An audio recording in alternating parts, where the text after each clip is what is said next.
रक्षा मंत्री राजनाथ सिंह नोएडा में Rafe एम्फिबर company पहुंचे और रक्षा उपकरण एवं ड्रोन निर्माण इकाई, एयरक्राफ्ट इंजन और डिफेंस एरोस्पेस टेस्ट फैसिलिटी का लोकार्पण किया। इस मौके पर मुख्यमंत्री योगी आदित्यनाथ भी मौजूद रहे। राफे एम्फिबर एक भारतीय डिफेंस एंड एरोस्पेस स्टार्टअप है। इसे देश भर में तेजी से उभरते हुए एरोस्पेस और डिफेंस सेक्टर के रूप में जाना जाता है। रक्षा मंत्री राजनाथ सिंह का यह दौरा देश की सुरक्षा और औद्योगिक दृष्टिकोण से बेहद अहम माना जा रहा है। राजनाथ सिंह ने कहा कि बदलते दौर में ड्रोन ने एरोस्पेस में नई भूमिका निभाई है। भारत ड्रोन तकनीक में तेजी से आगे बढ़ रहा है। या हाई टेक सॉल्यूशंस की बात हो, मैं विश्वास के साथ कह सकता हूं, पूरे कॉन्फिडेंस के साथ कह सकता हूं कि नोएडा हर जगह अपनी अग्रणी भूमिका का निर्वाह कर रहा है। और मैं मानता हूं कि आने वाले समय में यह नोएडा देश के विकास में और भी मजबूत भूमिका निभाएगा, ऐसा मेरा पक्का विश्वास है।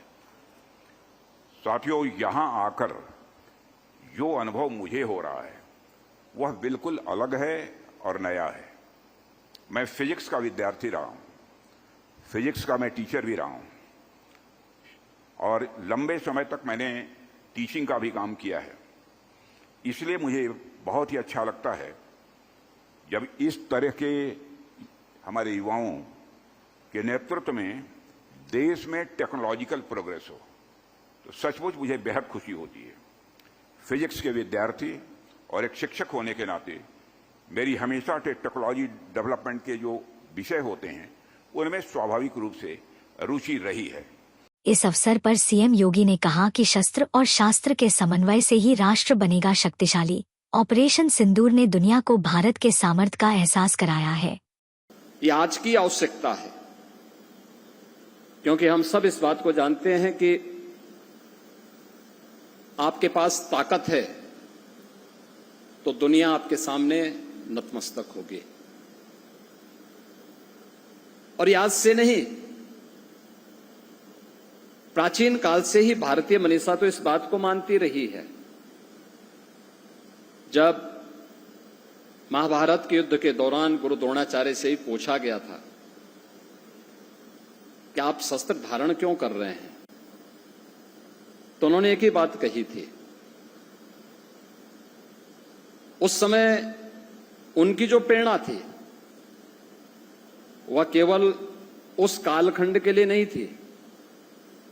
अग्रतः चतुरो वेद पृष्ठतः सश्रम धनु, यानी शस्त्र और शास्त्र का, जिसके बारे में भारतीय मनीषा बार बार कहती है कि शस्त्रेण रक्षते राष्ट्रे शास्त्र चिंता प्रवर्तते, यानी शस्त्र और शास्त्र दोनों में जब बेहतर समन्वय होगा तब कोई राष्ट्र शक्तिशाली होगा। और जब आप शक्तिशाली हैं तो अगला व्यक्ति शांति की अपील करते हुए आपके सामने आएगा। राफे एम्फिबर एक भारतीय डिफेंस एंड एरोस्पेस स्टार्टअप है। कंपनी को ऑपरेशन सिंदूर के बाद ग्लोबल इन्वेस्टमेंट कंपनी के जनरल कैटलिस्ट के जरिए लगभग 850 करोड़ का फंड मिला है। राफे एम्फिबर कंपनी ने हाल ही में ऑपरेशन सिंदूर के दौरान उपयोग में आए ड्रोन का निर्माण किया था, जिसने रक्षा तंत्र को मजबूती प्रदान की। यह यूनिट एरोस्पेस सिस्टम निर्माण में भी बड़ी भूमिका निभा रही है और मेक इन इंडिया और आत्मनिर्भर भारत अभियान के तहत मॉडर्न ड्रोन विकसित कर रही है। अरविंद उत्तम की रिपोर्ट।